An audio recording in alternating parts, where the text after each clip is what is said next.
welcome back to your trend update. This is Franz.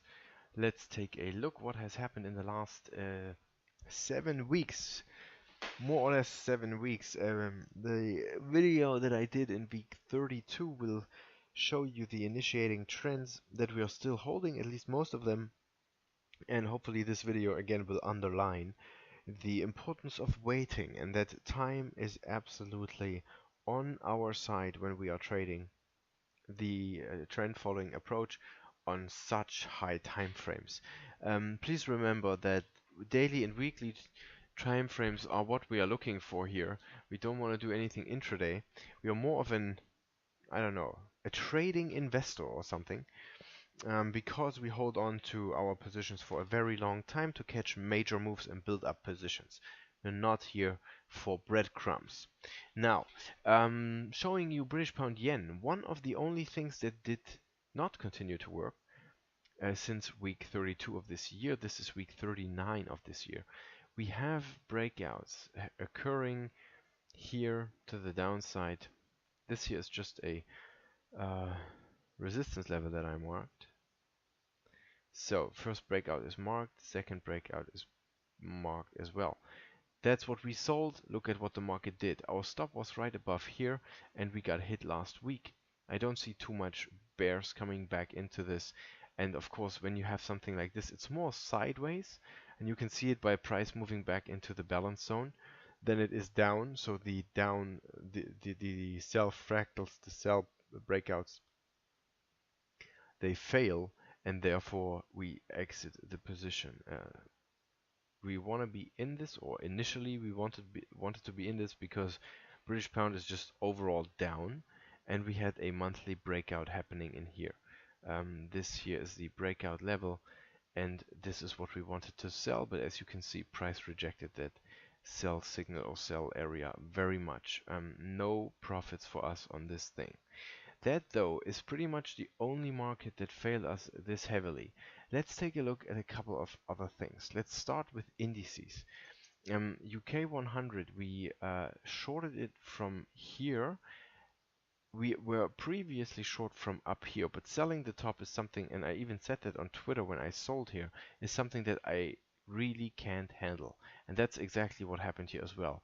I was waiting through all of these weeks, and then I thought, you have to tighten up your stop. And I tightened it up above this candle. How ridiculous. And then it stops me out, and from there it goes down. Yeah, that's what you deserve if you do stuff that you can't handle, or that you're not trained to do. Selling these tops, you don't know how to behave as the trade is initiated. I only know how to behave and work my stops and when to cut losers when I trend follow, and that means I take breakout trades, and that's what I did now. I re-entered this market here to the downside, still holding, and this week is a little bit, at least a little bit, of a rejection of the balance zone here. And I'm holding it. My stop is right on top of this week's candle, and I'm just letting it play out. The monthly still has problems to move further down, as we have rejected the balance zone for now. It is still acting as support, just like it has previously.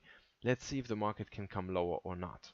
Now, living in Europe, this of course is always or it has a, how do you say that in English? It has a side taste, or it has a bad flavor to it, because we are talking about these economies here in Spain as well starting to look sour. And in Spain we also had this breakout to the downside. Last 2 weeks we're moving up. It didn't look good for our positions, and this week comes back down right away, and we might go much lower here. Monthly breakout happened in the IBEX as well. Look at this. We are ending the month of September today, and this thing is closing just on the breakout level. Let's see if we are going to make new lows here and actually going to see 5.8 again.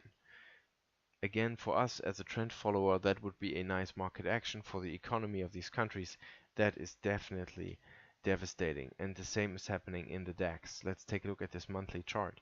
First of all, we should notice in that monthly chart that in all of this bull action here, we are creating divergences now. This is the high in the momentum, and we're now creating divergences to the downside. That means for selling, bearish divergences. The weekly broke to the downside already. A clearer break would occur for selling at 11.7, and this has not happened yet. But still, this week is rejecting the heavy resistance that always occurs when prices hit. I'm sorry, when prices hit the balance zone, and this is what the prices tried to do, but they failed for now. So let's keep this in our portfolios and wait what is going to happen.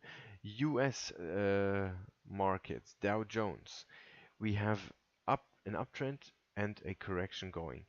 The breakout occurred right here. I was saying at this point that a possible divergence could unfold to the upside.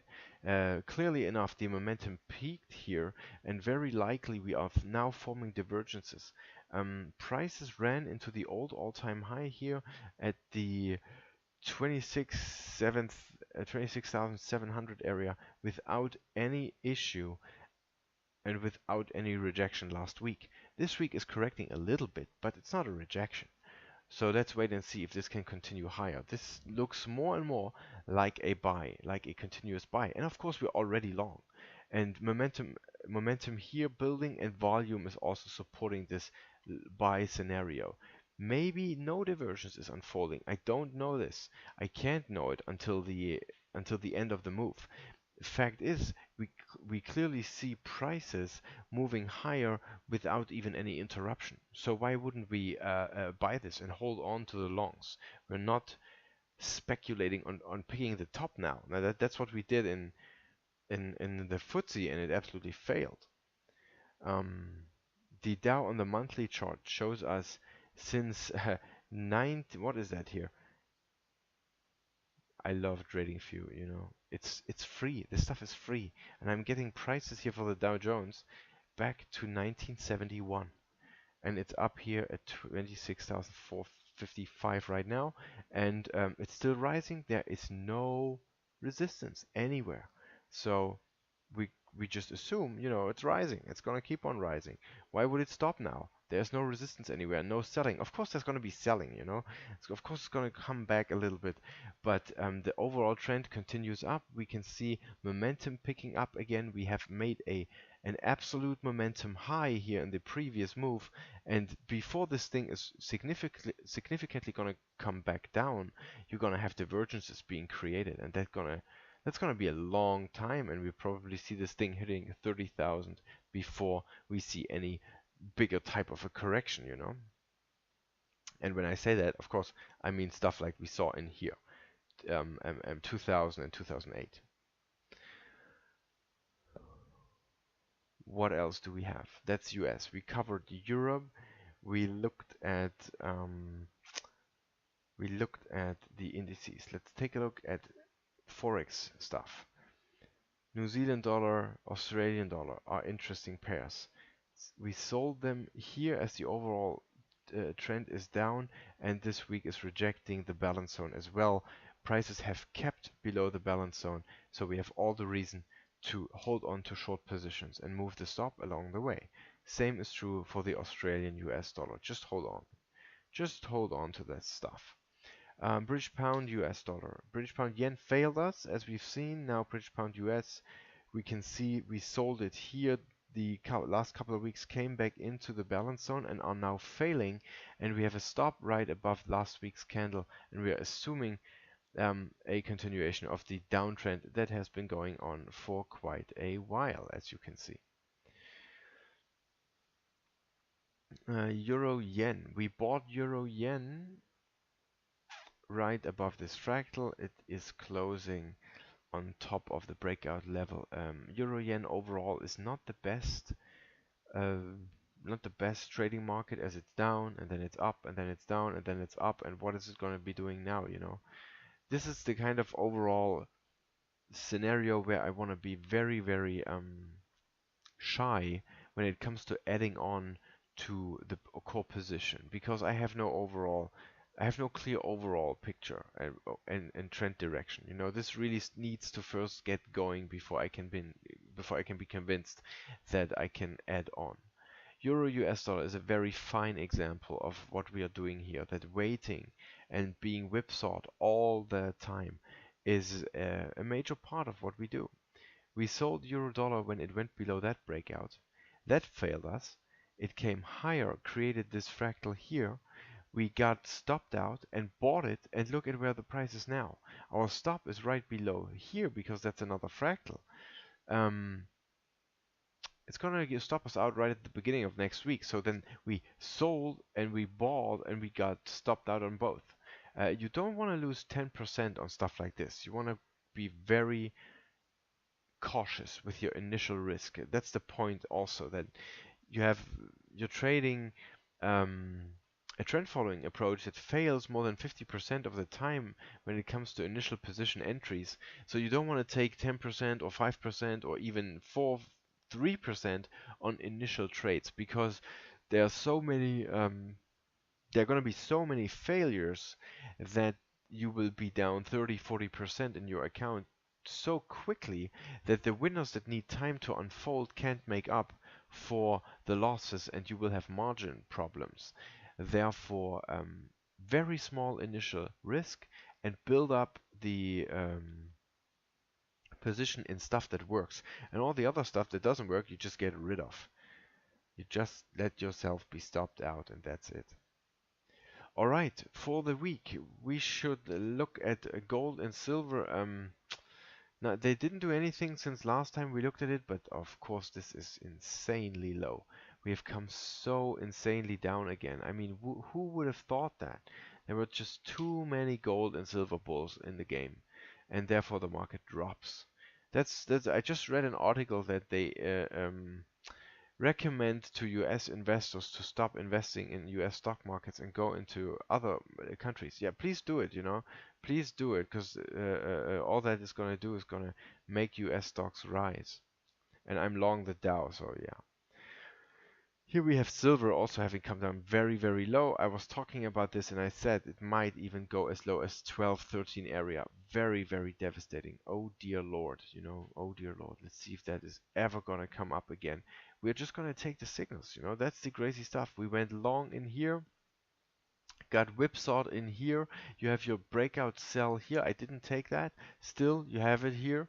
And we're waiting for a new development, or we're waiting for this downtrend to finish and buy the uptrend, or continue to sell the downtrend, whatever. Still, quite crazy development for gold and silver when it comes to thinking about this in a fundamental way. Alright, that is it for this week. Let me make clear again that when we trade this trend following stuff, it's gonna be extremely difficult on your psyche and your emotions, because the basic situation is that you have 10 positions on, 6 of them will fail, and the other 4 are going to move against you so many times in a trend that you always feel like you're going to lose your profits. And the picture that you have over time can very often feel like you are or every position that you have is failing you, and you're starting to doubt your system very quickly, or starting to doubt your work. You're starting to doubt your capabilities very quickly, and it takes time to learn to deal with that stuff. And you really should remember that if you trade this trend following approach, this is not like getting a paycheck, not like being a doctor or a lawyer or whatever you want to be. And this, the market decides when you get money and how much money you get, and you can only adapt to whatever that thing is offering you. And that is very, very difficult, and it's not the way that we have been raised in this society. And that makes it so difficult to actually stick to this, and that's the reason why many people don't stick to this. And of course, the winner is going to be the one that sticks to it. That's for sure. Alright, thank you very much. Like the video if you think that it's some helpful things that I'm telling you. Comment on it. I always like to get into conversation a little bit. And hopefully I'll see you again in a couple of weeks when we get some more trend updates on what is currently happening in world markets. Thanks a lot for watching, and bye bye.